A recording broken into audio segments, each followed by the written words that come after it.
മലപ്പുറത്താണ് വാക്കുതർക്കത്തിനിടെ അച്ഛന്റെ അടിയേറ്റ് ചികിത്സയിലായിരുന്ന 17-കാരനായ മകൻ മരിച്ചത്. വളാഞ്ചേരി വൈക്കത്തൂർ സ്വദേശി ശ്യാമാണ് മരിച്ചത്. അച്ഛൻ ശബരിയെ പോലീസ് കസ്റ്റഡിയിലെടുത്തിട്ടുണ്ട്.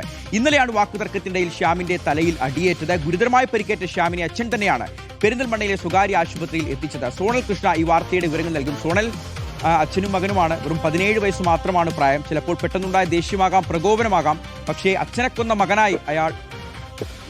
മകനെ കൊന്ന ഒരു അച്ഛനായി അയാൾ മാറുകയാണ്. ഒരിക്കലും തിരുത്താൻ പറ്റാത്ത ഒരു തെറ്റ് സംഭവിക്കുകയാണ്. ആ മകനെ ഇനി ആ അച്ഛനെ തിരിച്ചു കിട്ടില്ല. ജീവിതകാലം മുഴുവൻ ഈ കുറ്റബോധത്താൽ ജീവിക്കേണ്ടി വരും. എന്തായിരുന്നു ശരിക്കും ഇവർ തമ്മിലുള്ള പ്രശ്നം?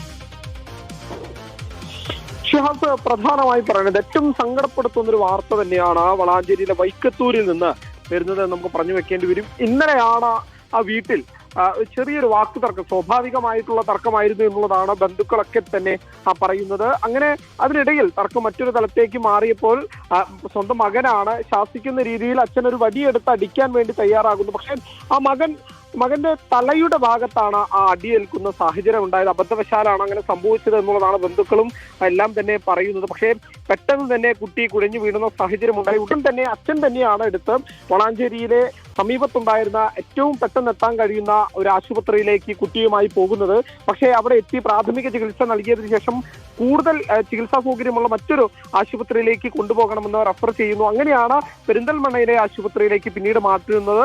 അവിടെ ഇന്ന് രാവിലെയൊക്കെ തന്നെ ഈ അപകടനില തരണം ചെയ്യുമെന്നുള്ള പ്രതീക്ഷയിലായിരുന്നു ഈ കുടുംബം എല്ലാവരും ഉണ്ടായിരുന്നത്. പക്ഷേ ഇന്ന് രാത്രിയോടുകൂടി സങ്കടപ്പെടുത്തുന്ന വാർത്തയാണ് ആ കുടുംബത്തെ തേടി വന്നത്. ആ കുട്ടി 17-കാരൻ ശ്യാം കൃഷ്ണൻ എന്ന് പറയുന്ന കുട്ടി മരണപ്പെടുന്ന സാഹചര്യമാണ് ഉള്ളത്. 17 വയസ്സുകാരനാണ്, +2 വിദ്യാർത്ഥിനിയാണ് എന്നുള്ളതാണ് നമുക്ക് അറിയാൻ സാധിക്കുന്നത്. എന്തായാലും ആ കുടുംബത്തെ വിട്ട പയ്യൻ 17-കാരൻ പോയി യാത്രയായിട്ടുണ്ട്. എന്നാൽ ഈ സംഭവവുമായി ബന്ധപ്പെട്ട് ആ കുട്ടിയുടെ പിതാവ് ശബരിയെ പോലീസ് കസ്റ്റഡിയിൽ എടുത്തിട്ടുണ്ട്.